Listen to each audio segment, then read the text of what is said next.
नमस्कार। रेडियो माल्यवंत गोष्ठी बेतार केन्द्र को आपण मान स्वागत।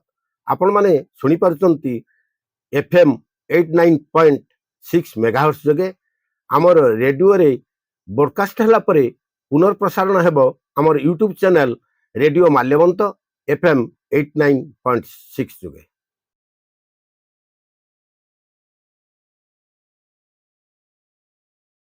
पंचायत राज दिवस बहु आडंबर अनुष्ठित हो जाइछि।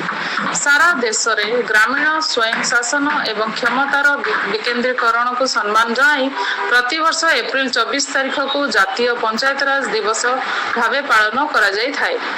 1993 मसीहा एही दिन रे 73तम संविधान संशोधन आईन कार्यकारी होइथिला, जहा पंचायत राज गुड़ी को संवैधानिक मान्यता प्रदान करने सह भारत रे तृणमूल स्तर रे गणतंत्र को सुदृढ़ करिथिला। एही गुरुत्वपूर्ण दिवस अवसर रे मालकानगिरी जिल्ला रे एक बड़ पदक्षेप अनुष्ठित करा जायछि। अंत्योदय गृह योजना रे कार्यदेश प्रदान करा जायछि। गरीब और निराश्रय परिवार को पक्का घर जोगाई देवा लक्ष्य रे जिल्लार सर्वमोट 916 जन योग्य हिताधिकारी को एही योजना रे शामिल करी कार्यदेश बंटन पई उद्यम करा जायथिबा सूचना मिलुछि। एही समारोह रे मुख्य अतिथि भावे मालकानगिरी विधायक नरसिंह माडकामी जोग देथिबा बेले जिल्लापाल प्रथमेश अरविंद राजश्री के, जिला परिषद अध्यक्षा समारी टांगलू, मालकानगिरी पंचायत समिति अध्यक्षा गौरी पड़ियामी, सांसद प्रतिनिधि संजय सरकार और जिला परिषद मुख्य उन्नयन अधिकारी तथा निर्वाही अधिकारी दाशरथी सराभु प्रमुख उपस्थित थिले। कार्यक्रम आरंभ रे सीओ श्री सराभु समस्त अतिथि और जनसाधारण को स्वागत भाषण प्रदान करथिले। एही समारोह रे अतिथि माने पंचायत राज रो सशक्तिकरण और ग्रामीण विकास उपरे गुरुत्वपूर्ण मत रखिथिले।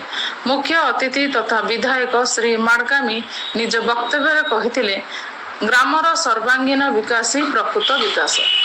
पंचायत प्रतिनिधि माने हेउछन्ती गणतंत्र रो मूलद्वार। सरकार को प्रत्येकटी उन्नयनमूलक योजना को लोकंक पाखरे स्वच्छता और निष्ठार सह पहुंचाइबा समस्ते मिलमिशि काम करने आवश्यक। जिला परिषद अध्यक्षा श्रीमती टांगुलू कहिथिले, पंचायत राज व्यवस्था रे महिला मानक भूमिका आज अग्रणी स्थान ग्रहण करिछि। तृणमूल स्तर रे नेतृत्व नहीं आमे सरपंच और समिति सभ्या माने ग्रामांचल रे परिवर्तन करी आनिबारे मुख्य वाहक साजिछन्ति।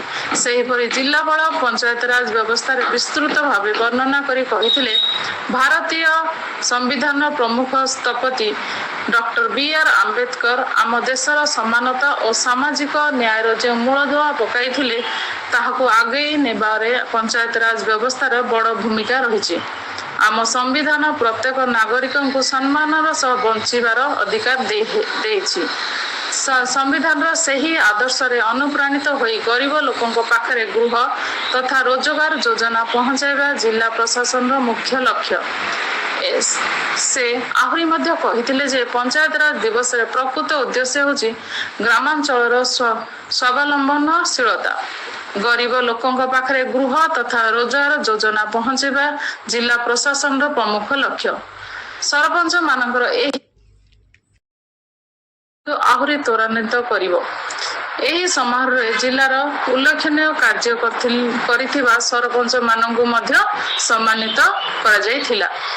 ग्रामीण गृह योजना रे 100% घर संपूर्ण करिथिबारु तंडिकी सरपंच बाबुला पड़ियामी, बोड़ीघाटा सरपंच लिली सोड़ी और दोरगुड़ा सरपंच भगवती नायक को पुरस्कृत करा जायथिला।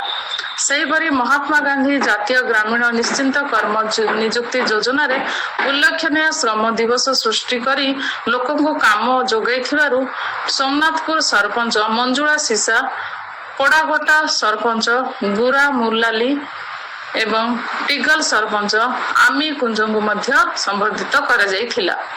ସମ୍ପୂର୍ଣ୍ଣ କାର୍ଯ୍ୟକ୍ରମକୁ ଜିଲ୍ଲା ସୂଚନା ଓ ଲୋକ ସମ୍ପର୍କ ଅଧିକାରୀ ପ୍ରମିଳା ମାଝୀ ସଫଳତାର ସହ ପରିଚାଳନା କରିଥିଲେ। ଶେଷରେ ମାଲକାନଗିରି ବିଡିଓ ତପନ ସେନାପତି ଉପସ୍ଥିତ ସମସ୍ତ ଅତିଥି ଓ ସରପଞ୍ଚ ଓ ଅଂଶଗ୍ରହଣକାରୀଙ୍କୁ ଧନ୍ୟବାଦ ଅର୍ପଣ କରିଥିଲେ। ଏହି କାର୍ଯ୍ୟକ୍ରମରେ ଜିଲ୍ଲା ପରିଷଦ ଓ ମାଲକାନଗିରି ବ୍ଲକ କର୍ମଚାରୀ ଉପସ୍ଥିତ ଥିଲେ। ପରିଶେଷରେ ସମସ୍ତେ ରାଜ୍ୟସ୍ତରୀୟ ପଞ୍ଚାୟତ ରାଜ ଦିବସକୁ ଭର୍ଚୁଆଲ ମାଧ୍ୟମରେ ଦେଖିଥିଲେ।